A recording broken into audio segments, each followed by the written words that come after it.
नमस्कार, मेरा नाम प्राध्यापक पी.एस. कांबले, असिस्टेंट प्रोफेसर दूर शिक्षा केंद्र शिवाजी विश्वविद्यालय कोल्हापुर।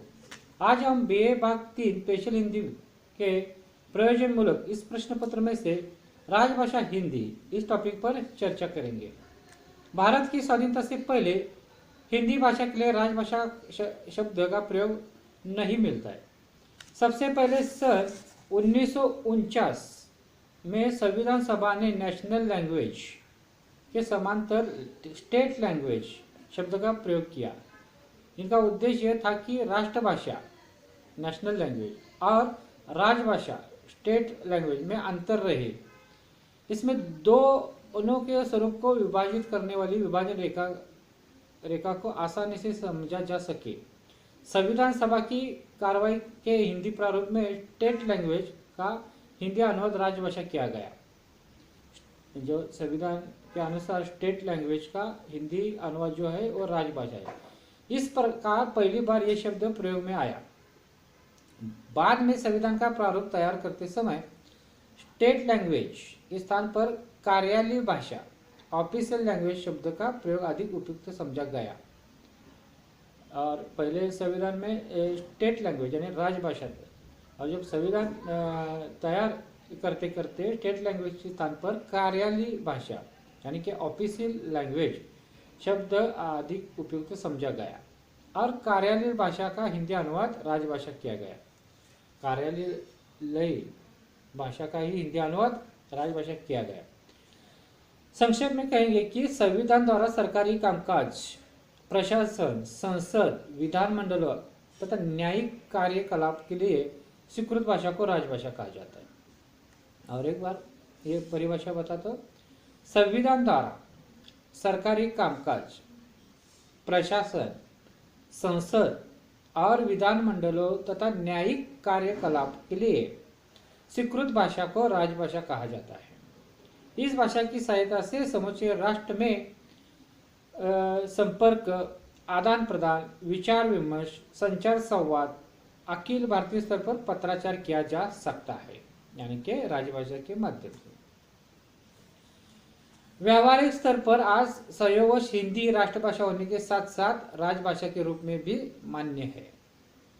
आज हिंदी भाषा राष्ट्रभाषा होने के साथ साथ राजभाषा के रूप में भी मान्य है। तथापि सैद्धांतिक स्तर पर इन दोनों की अवधारणा अलग अलग है। सैद्धांतिक रूप से राजभाषा और राष्ट्रभाषा की अवधारणा अलग अलग है। राजभाषा का प्रयोग राजकीय, प्रशासकीय तथा सरकारी, अर्ध सरकारी कर्मचारी, अधिकारियों द्वारा होता है। राजभाषा का प्रयोग कौन कौन करते देखिए, राजकीय, प्रशासकीय तथा सरकारी, अर्ध सरकारी कर्मचारी, अधिकारी द्वारा होता है। सरकारी कामकाज, प्रशासन, संसद और विधानमंडलों तथा न्यायिक कार्यकलाप की माध्यम भाषा राजभाषा कहलाती है। इसका जो व्यवहार होता है उसे राजभाषा कहलाती है। सबसे महत्वपूर्ण बात यह है कि इसका शब्द भंडार एक सुनिश्चित साँचे में ढला होता है। इसका जो शब्द भंडार है वो सुनिश्चित साँचे में ढला होता है और प्रयोजन विशेष के लिए निर्धारित प्रयुक्तियों तक ही सीमित होता है। यह प्रशासक वर्ग की भाषा है। राजभाषा ये प्रशासक वर्ग की भाषा है। यह भाषा औपचारिकता की मर्यादा या सीमाओं में बंधी रहती है। यह भाषा औपचारिकता की मर्यादा और सीमाओं में बंधी रहती है। इसमें मानव सुलभ सहजता, उत्सुकता, स्वच्छंदता, कल्पना के लिए विशेष स्थान नहीं है। राजभाषा में मानव सुलभ सहजता, उत्सुकता, स्वच्छंद कल्पना के लिए विशेष स्थान नहीं है, यानी कि सीमित और मर्यादित और बंधों में बंदी होती है। निर्धारित और मानक रूप में मान्य भाषा प्रयोग की नियमावली के अनुसार उसमें आवश्यक है, यानी जो निर्धारित के नियम है वो उसके लिए आवश्यक होते हैं। यह भाषा वैधानिक आवरण धारण किए रहती है। इसमें अधिकतर प्रशासकीय, कानूनी और संवैधानिक नियम, विधान, विधि निषेध या उनके संबंधित विवेचन विश्लेषण किया जाता है। सन 1947 में भारत स्वतंत्र हुआ और 14 सितंबर 1949 को स्वाधीन भारत की संविधान सभा ने संघ की राजभाषा के रूप में हिंदी को स्वीकृत किया। 14 सितंबर 1949 को स्वाधीन भारत की संविधान सभा ने संघ की राजभाषा के रूप में हिंदी को स्वीकृत की। संविधान के अनुच्छेद 342, 343 और 351 में राजभाषा हिंदी संबंधी विस्तार से विवेचन किया गया है। संविधान अनुच्छेद 342, 343 और 351 में राजभाषा हिंदी संबंधी विस्तार से विवेचन किया है। इसमें कहा गया है कि 15 वर्षों में राष्ट्रपति की 15 वर्षों में राष्ट्रपति किसी राजकीय प्रयोजन के लिए अंग्रेजी के साथ साथ हिंदी का प्रयोग अधिकृत कर सकेंगे। 15 वर्षों के उपरांत हिंदी के साथ साथ अंग्रेजी का कितना और किन किन प्रयोजनों के लिए उपयोग होगा, इसका निश्चय संसद करेगी। समय समय पर राष्ट्रपति भाषा आयोग की नियुक्ति करेंगे, जो हिंदी के उत्तर अधिक प्रयोग करने और अंग्रेजी का प्रयोग घटाने के बारे में सिफारिश करेंगे। अनुच्छेद 351 के द्वारा संविधान ने राजभाषा हिंदी का विकास करने के लिए केंद्रीय सरकार को एक पुनित और अत्यंत महत्वपूर्ण कार्य सौंपा है। अनुच्छेद 351 के द्वारा संविधान ने राजभाषा हिंदी का विकास करने के लिए केंद्र सरकार को एक पुनित और अत्यंत महत्वपूर्ण कार्य सौंपा है। संविधान ने राजभाषा हिंदी का विकास करने के लिए एक कार्य संसद को, केंद्रीय सरकार को सौंपा है। एक कलम अनुच्छेद जो है 351 है।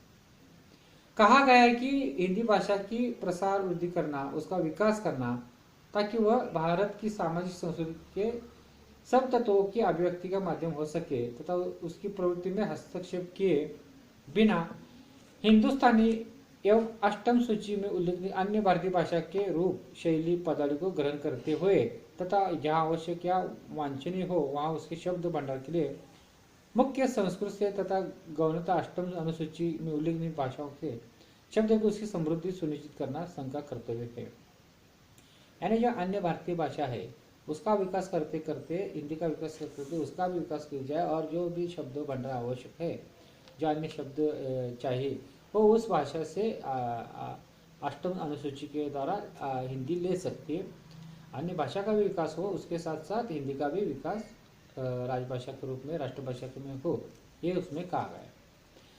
संविधान का अनुपालन करते हुए सन 1955 में राजभाषा आयोग की स्थापना की गई। सन 1955 में राजभाषा आयोग की स्थापना की गई। इसका काम ये देखना था कि सरकारी कामकाज में हिंदी का प्रयोग कहाँ तक और कैसे बढ़ाया जाए तथा अंग्रेजी का प्रयोग कहाँ तक और कैसे कम किया जाए। आयोग ने सिफारिश की कि संविधान की निर्धारित 15 वर्ष की अवधि के बाद भी अंग्रेजी का प्रयोग जारी रहे। सन 1963 में संसद द्वारा राजभाषा अधिनियम पारित किया गया। सन 1963 में संसद द्वारा राजभाषा अधिनियम पारित किया गया और यह व्यवस्था की गई कि संघ के जिन कार्यों के लिए अंग्रेजी इस्तेमाल की जाती है उन सब के लिए इसका इस्तेमाल किया जाता रहेगा। पहले तो सोचा था कि 15 वर्ष के बाद अंग्रेजी से दास्ता से मुक्ति होगी, परंतु अब वह अनिश्चित और अनंत काल के लिए बनी रहेगी। 1963 के अधिनियम द्वारा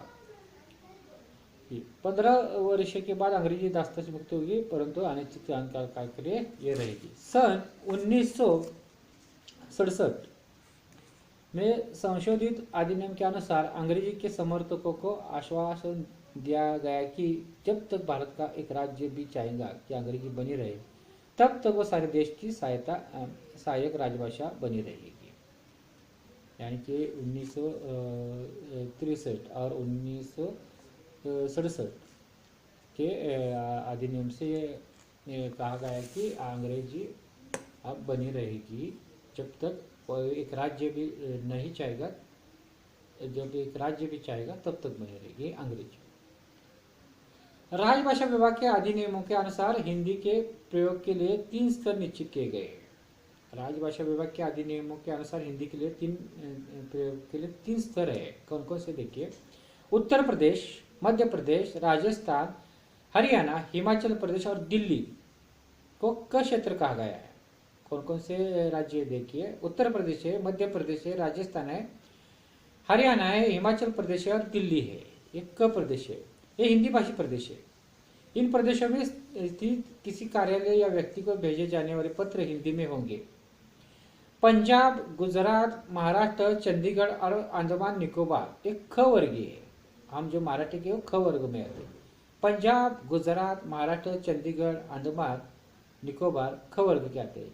इन राज्यों को भेजे जाने वाले पत्र सामान्य हिंदी में होंगे, लेकिन अंग्रेजी में अनुवाद संलग्न किया जाएगा। शेष राज्य जो क्षेत्र में शामिल है वहां के कार्यालय व्यक्ति को भेजे जाने वाले पत्र अंग्रेजी में होंगे। जो अन्य राज्य है जो ग क्षेत्र में आता है वहां के कार्यालय या व्यक्ति को भेजे जाने वाले पत्र अंग्रेजी में होंगे। ये तो निश्चित है कि राजकाज में राजभाषा हिंदी का प्रयोग बढ़ता जा रहा है।